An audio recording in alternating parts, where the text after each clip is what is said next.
very few things that are as selfless as coming into law enforcement, into the corrections, coming to a sheriff's office in this day and age. From the heart of the country in Douglas County, Kansas, this is View from 100, a behind-the-scenes look at law enforcement, community, and the stories that shape our county. It's an honor and a privilege to serve not just the community, but my community. I mean, I was born and raised here. Hosted by your sheriff, Jay Armbrister, bringing you insights from the badge and beyond.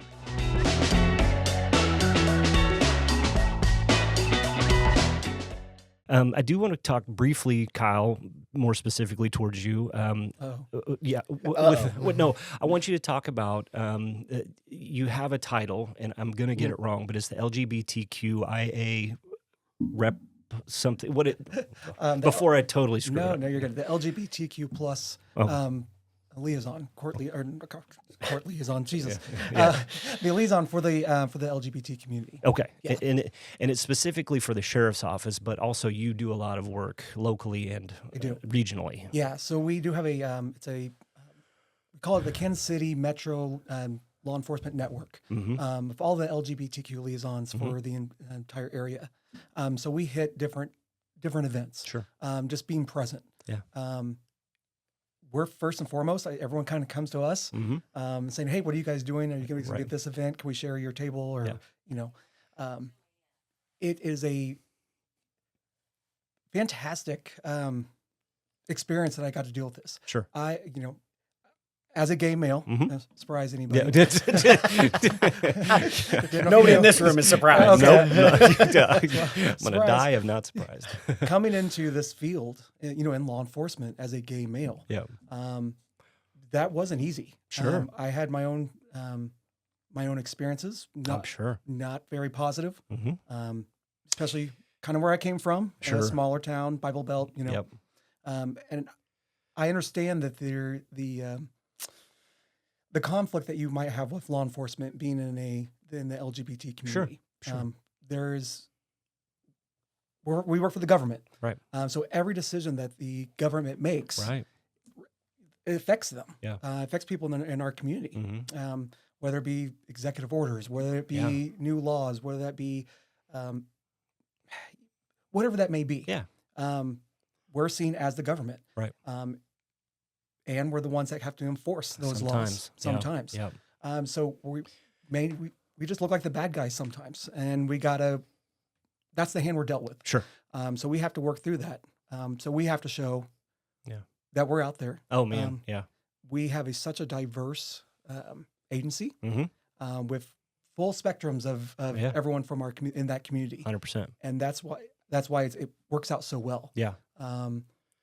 We have a lot of support in the community. We do. Because we are a reflection. Yeah, that is one of the kind of the feathers in our caps is that we are somewhat representative of our community. Now, do I wish we had more folks from other diverse cultures? Of course I do. I wish but again, sometimes it's hard to earn that trust. Yes. I talk constantly about the beautiful and strong Native American population in this college and this university that we have in our town. That has been an underutilized relationship that I have not done my part to engender and to gain, make it work. But when it comes to the LGBTQ community, I feel like Lawrence, first off, is a leader in the Yes. I call it the San Fran of Kansas. we absolutely we are Berkeley, we are Austin, we are and but I'm with you in that I know my heart and I know where I am on these issues. But when I put that uniform on, I can't help the way that they see or perceive me and that uniform. And, even through the Pride Parade, we would get calls from people screaming, protect us, and that is not offensive at all. And it's not a threat. It's not an anger. That is their truth. And it's being shouted at me. And I want to shout back, I will, or I want to. But there are times that the government does things that we simply can't, do anything with or change. But the thing that we're trying to show the community is that we are here and we want to make sure everybody is safe, everybody feels safe, and everybody feels heard. But if there is something bad that happens, we're here to work with you to get you through it. You may not like the outcome, it may involve an arrest. But just like with our trans community, if one of those folks are arrested, we work very, very hard with that person to make sure that they are housed in a way that is legal, because the state has mandated how we house folks when it comes to male or female biologically. But they cannot legislate how we work with them through that process. And so that is, again, one of those things that I feel like we're very ahead of the curve on. We've had folks who identify, say, female, housed female, treated female in our jail, because that's how it should be. But as soon as they leave our jail and go to the Kansas Department of Corrections or prison, they are thrown straight into a male housing unit because they biologically fit that criteria. To me, that's heartbreaking, absolutely heartbreaking. But it's also something I have no control over. But what we do have control over is how you're treated while you're in with us. And so, and every member when you get hired on goes. I do put on a class for them on contacts with LGBT community.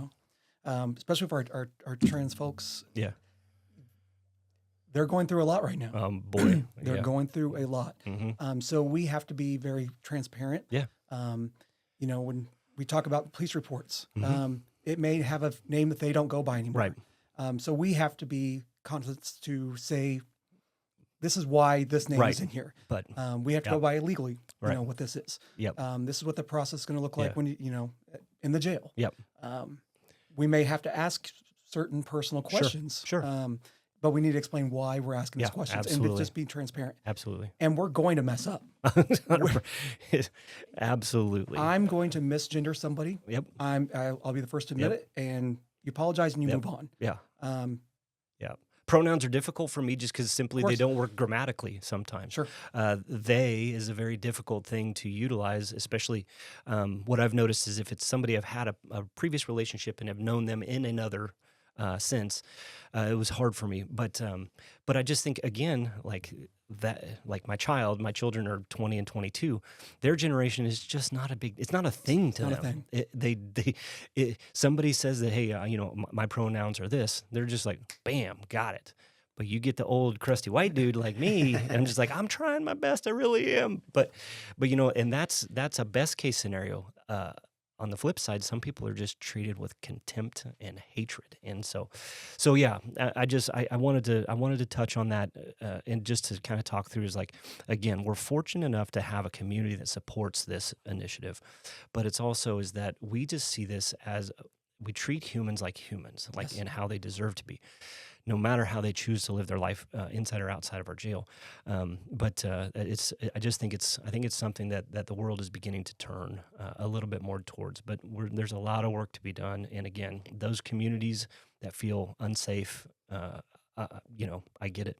I've never lived that life, and I'm not going to sit here and tell you, no, you are safe, because you might not be. But what I am telling you is that if you come in contact with one of us, we are going to do our very best to treat you in a human-first approach, and especially because most of the times, by the time that we're involved in anything, it's a bad situation. It could very well be the worst situation they've ever been in. So we take that very seriously. So thank you so much for the work you do on that, but also just kind of explaining it to folks.